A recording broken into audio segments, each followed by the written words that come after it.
वागर्थाविव सम्पृक्तौ वागर्थ प्रतिपत्तये जगतः पितरौ वन्दे पार्वती परमेश्वरौ।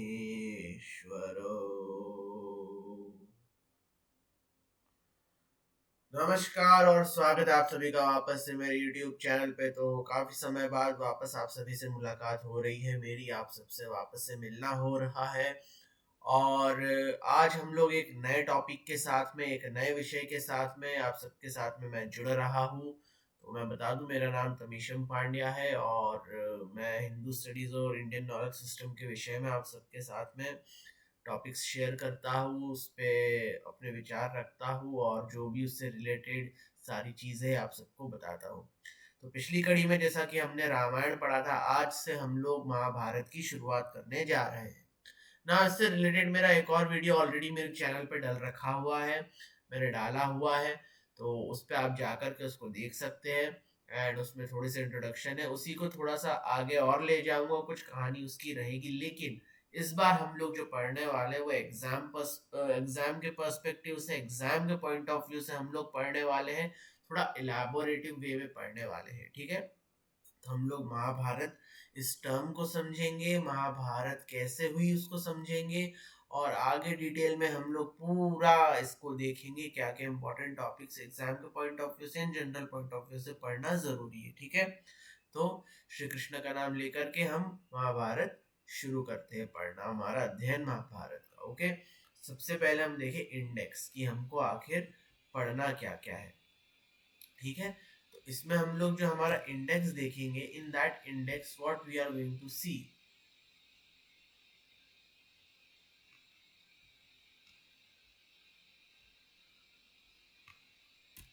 ओके, सो इंडेक्स सबसे पहले बिगिनिंग ऑफ द स्टोरी हम देखेंगे। जो महाभारत है इसको हम लोग पंचम वेद कहते हैं, है ना।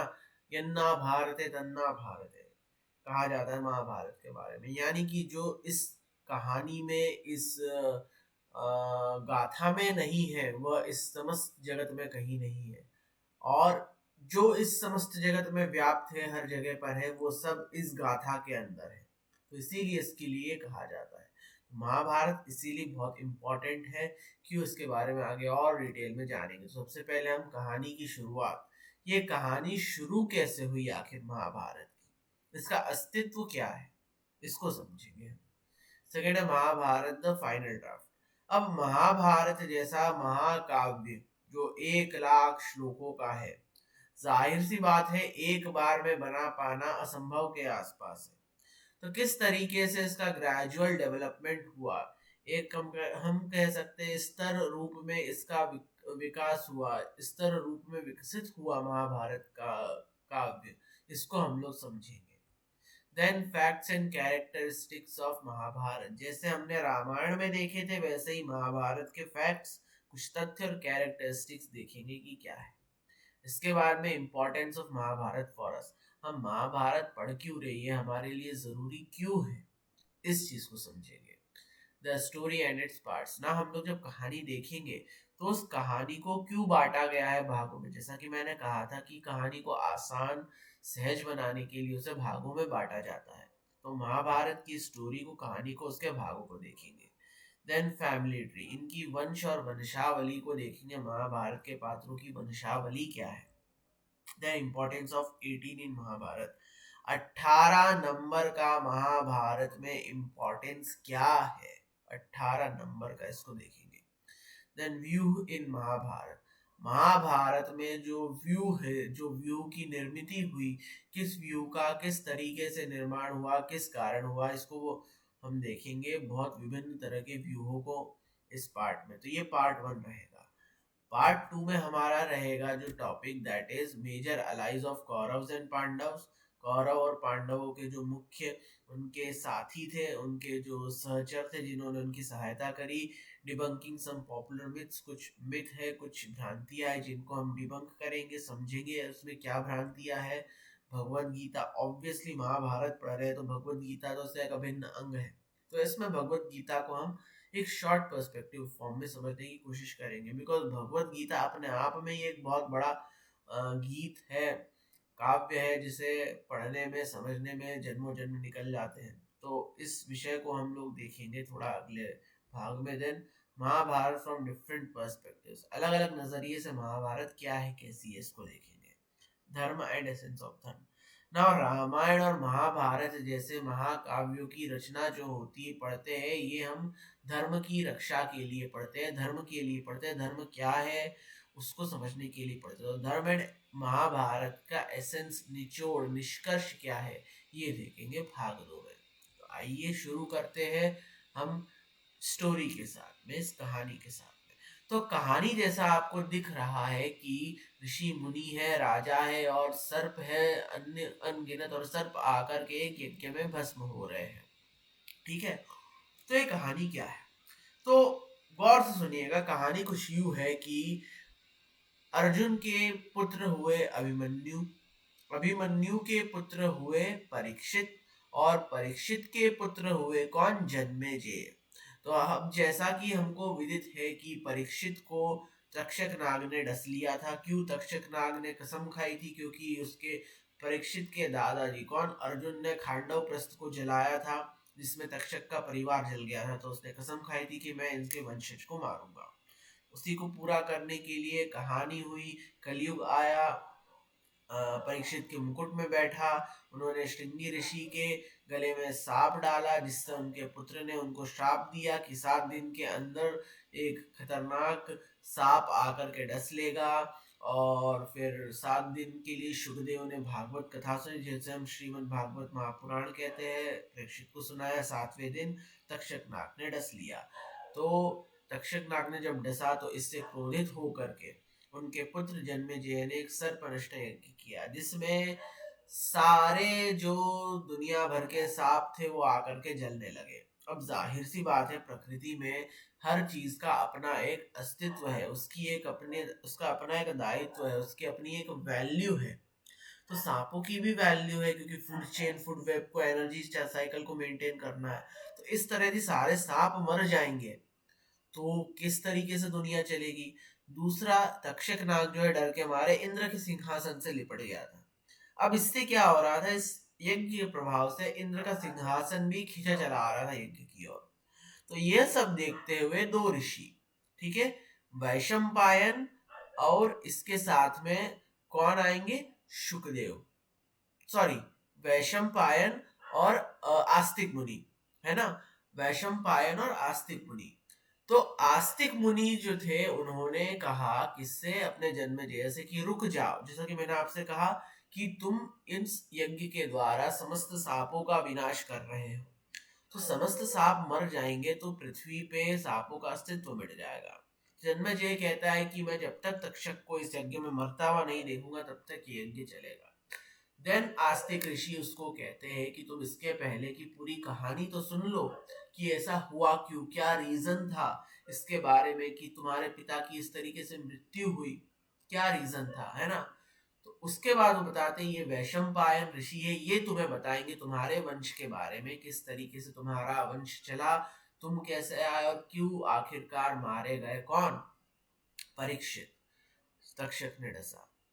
तो अच्छा, इसी के साथ बताओ, आम तौर पे जब हम देखें हमारे घरों पे, यदि कहीं सांप निकलता है या निकल जाता है, तो एक टोटका होता है, दरवाजे पे लिखा जाता है आस्तिक मुनि की आन। इसका मतलब कि क्योंकि आस्तिक मुनि ने सांपों को यज्ञ में नष्ट होने से बचाया था, इसीलिए दरवाजों पर लिखा जाता है आस्तिक मुनि की आन, जिससे क्या है, सांप उस दरवाजे को देख करके ना आए, क्योंकि सांपों के ऊपर आस्तिक ऋषि का ऋण है, सांपों के ऊपर आस्तिक ऋषि ने उपकार किया यज्ञ में बचा के।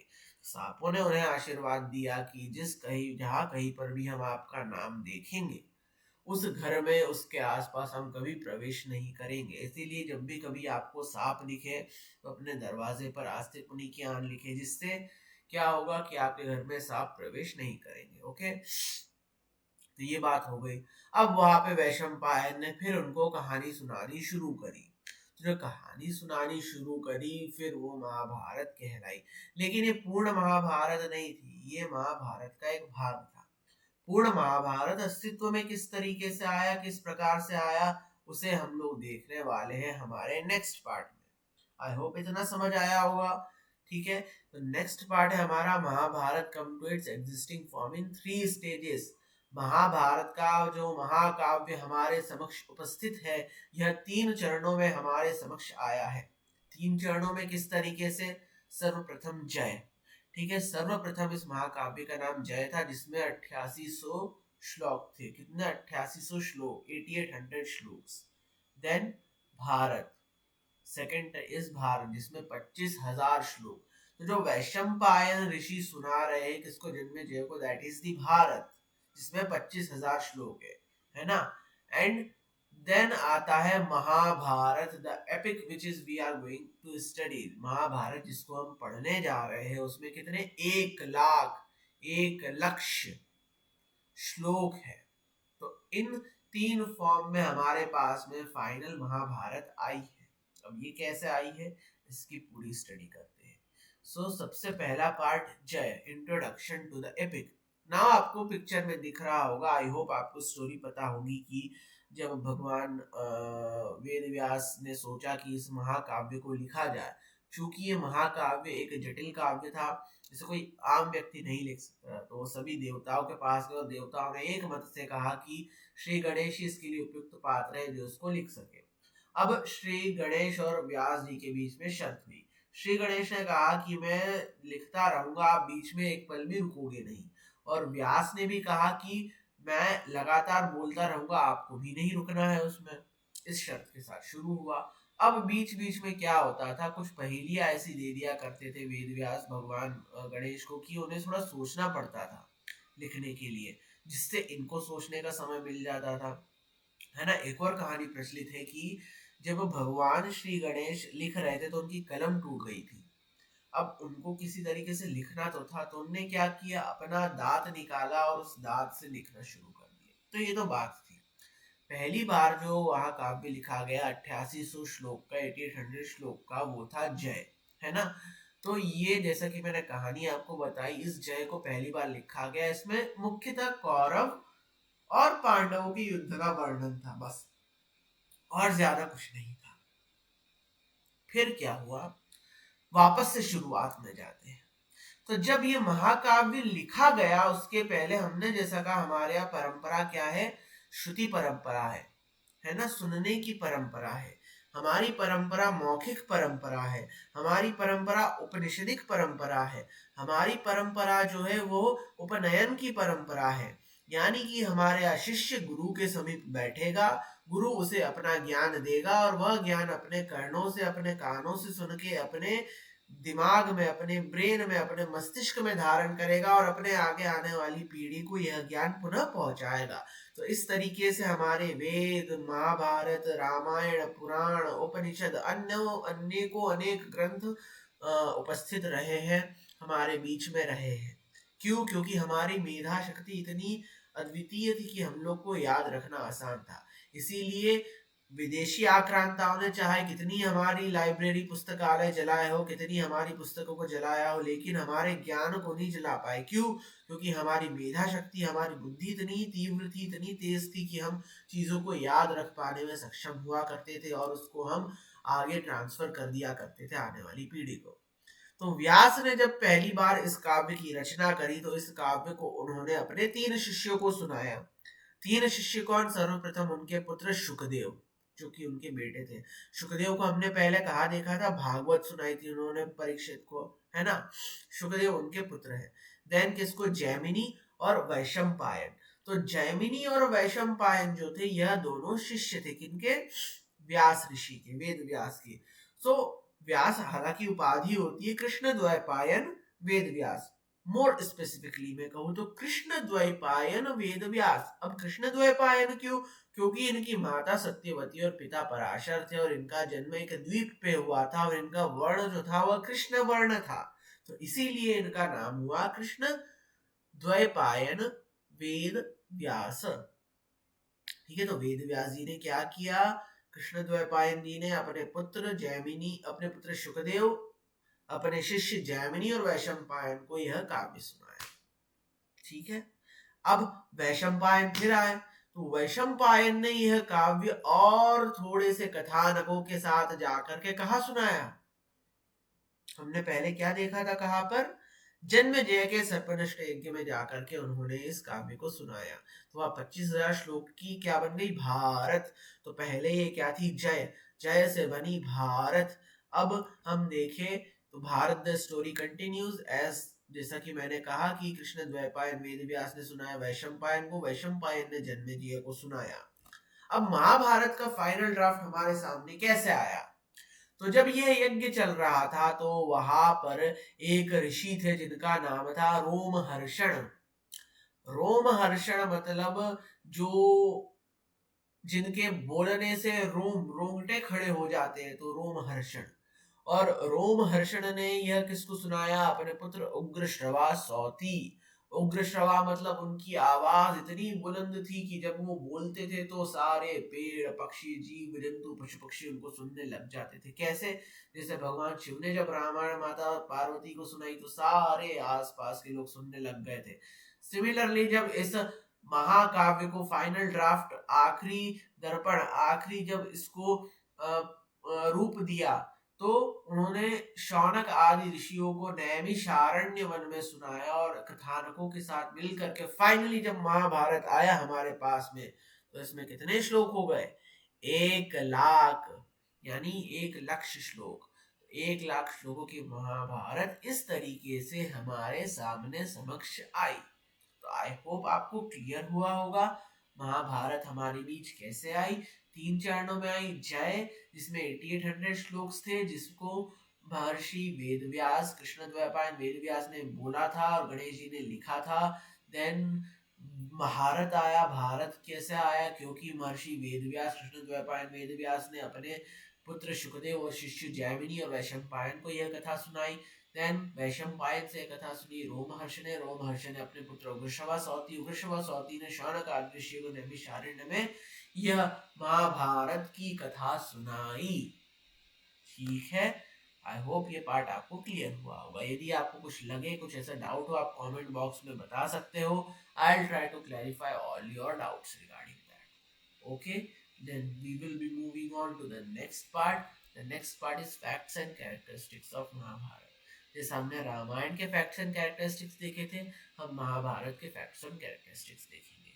Okay, now first, the Mahabharat was originally called as Jay, then Bharat before finally becoming the Mahabharat. जैसा कि मैंने स्टोरी बताई आपको, है ना, 3 पार्ट्स में बनी थी, जय, Bharat, Mahabharat. Then second point ये, it is said that Mahabharata is 7 times longer than the Odyssey and the Iliad. It has over 1,00,000 श्लोक written through the Mahabharata poem। मतलब ओडिसी और इलियाड में लगभग 14,000 श्लोक से केवल। तो जो ग्रीक्स थे, जो अपना बड़ा ग्रंथ मानते हैं किसको, ओडिसी और इलियाड को, उसमें उनके कितने, लगभग 14,000 श्लोक। एंड हमारी महाभारत में कितने, 1,00,000 श्लोक।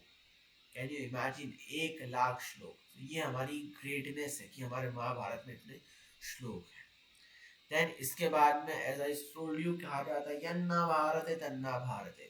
जो इस समूचे विश्व में है वो महाभारत महाकाव्य में है, और जो महाभारत महाकाव्य में नहीं है वो समूचे विश्व में कहीं नहीं है।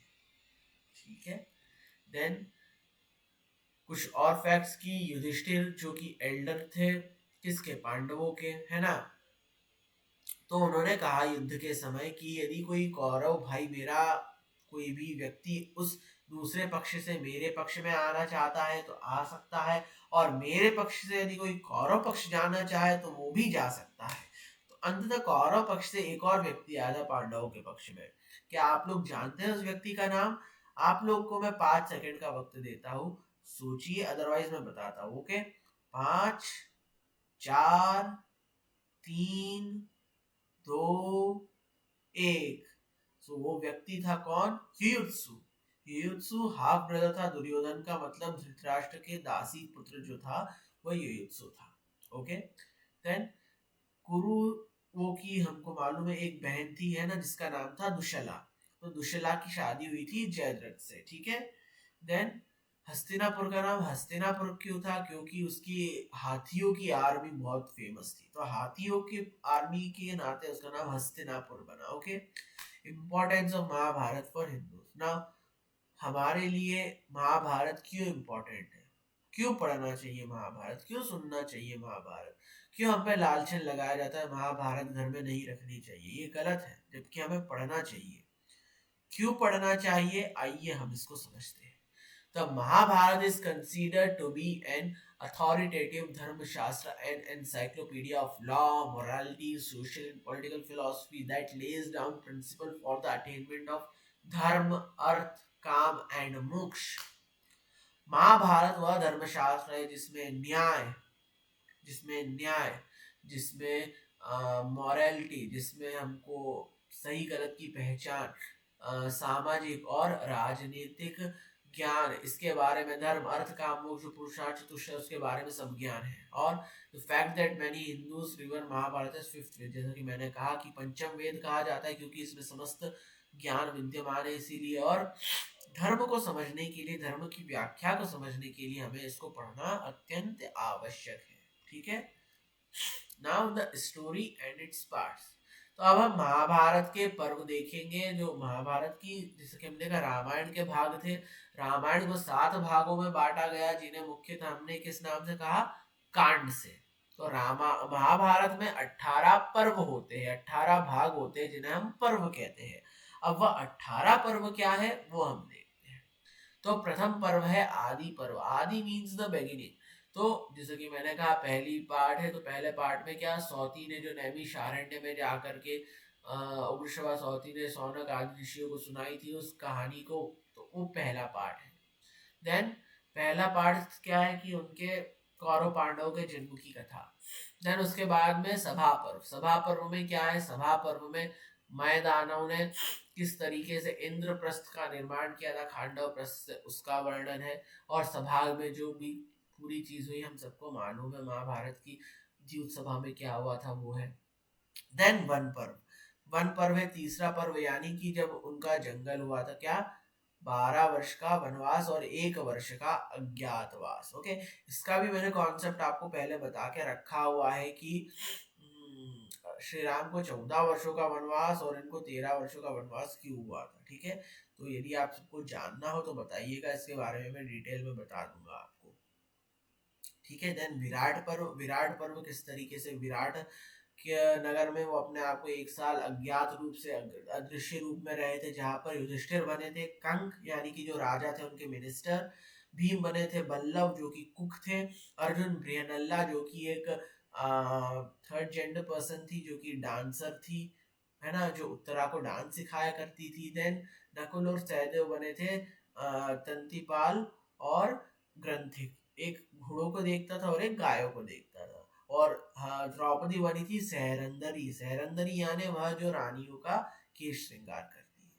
तो ये विराट पर्व। देन उद्योग। उद्योग मीन्स द प्रिपरेशन। तो इस समय सबने अपनी युद्ध की तैयारी करी थी, इसीलिए इसका नाम उद्योग पर्व है, दोनों तरफ से जो तैयारियां हुई थी। देन भीष्म पर्व। भीष्म पर्व यानी कि मृत्यु, जब भीष्म की मृत्यु हुई, और यही वह पर्व है जिस पर्व में महाभारत का मुख्य अंग क्या, भगवत गीता का बखान भगवान श्री कृष्ण ने अर्जुन को किया था। देन सेवेंथ है द्रोण पर्व, जब द्रोण की मृत्यु हुई। कर्ण पर्व, जब कर्ण की मृत्यु हुई। शल्य पर्व, जब शल्य की मृत्यु हुई। और सौप्तिक पर्व, 10वां पर्व। सौप्तिक पर्व यानी कि वह पर्व जब पांडवों के सोते हुए 5 पुत्रों को अश्वत्थामा ने मार दिया था। देन स्त्री पर्व। स्त्री पर्व में स्त्रियों का विलाप, स्त्रियों का रुदन, किस तरीके से वह रोई, जो हानि हुई थी इस युद्ध से उस चीज को लेकर के। तो ये था स्त्री पर्व। देन शांति पर्व। शांति पर्व यानी कि अब सब शांत हो गया, अब युधिष्ठिर को भीष्म पितामह ने उपदेश दिया, ज्ञान दिया कैसे राज्य करना है, जैसे राम भरत संवाद रामायण में है, ठीक है। देन इसके बाद में हमारा क्या है, इसके बाद में आता है हमारा नेक्स्ट पर्व, दैट इज अनुशासन पर्व। मतलब फाइनल इंस्ट्रक्शन भीष्म ने दिए कैसे राजा को राष्ट्र करना है। देन अश्वमेधिक पर्व। अश्वमेध यज्ञ जो हुआ वो आश्रम वार्षिक पर्व जब धृतराष्ट्र, गांधारी और कुंती आश्रम चले गए, मौसल पर्व जब श्री कृष्ण के पुत्र सांब के पेट से मौसल हुआ, महाप्रस्थानिक पर्व एंड उससे क्या हुआ, यादव का विनाश हुआ। महाप्रस्थानिक पर्व जब जर्नी, फाइनल जर्नी हुई युधिष्ठिर और पांडवों की, कहा स्वर्ग की ओर, और स्वर्गारोहण जब फाइनली युधिष्ठिर सशरीर स्वर्ग पहुंचे। अब इसमें एक और चीज है, हरिवंश पर्व या खिल पर्व जिसे हरिवंश पुराण कहा जाता है, उसको भी रखा जाता है। क्यों? क्योंकि इसमें कहा जाता है जब वेद व्यास ने इसकी रचना करी तो उन्हें लगा कि मैंने श्री कृष्ण को प्रॉपर इसमें दी नहीं है स्पेस, तो उनको डेडिकेटेड एक अलग ही उन्होंने क्या चैप्टर रखा, इसको हरिवंश पर्व। ओके, सो नेक्स्ट पार्ट में हम लोग देखने वाले इनको 18 पर्वों को याद रखने की ट्रिक, बिकॉज आपने देखा अभी एक्चुअली स्क्रीन इसकी पावर कम बची हुई है एंड मैं यदि पावर कनेक्ट करने जाऊंगा तो टाइम वेस्ट होगा। सो वीडियो को यही स्टॉप करते हैं। आशा करता हूँ आपको वीडियो पसंद आई होगी। जल्द ही मिलेंगे इसके नेक्स्ट पार्ट के साथ में, तब तक के लिए लाइक शेयर सब्सक्राइब कीजिए और इसको फॉलो कीजिए चैनल को, मेरे आपके सपोर्ट की बहुत ज़रूरत है। एंड मैं मिलता हूँ अगली वीडियो में, तब तक के लिए नमस्कार, जय श्री कृष्ण।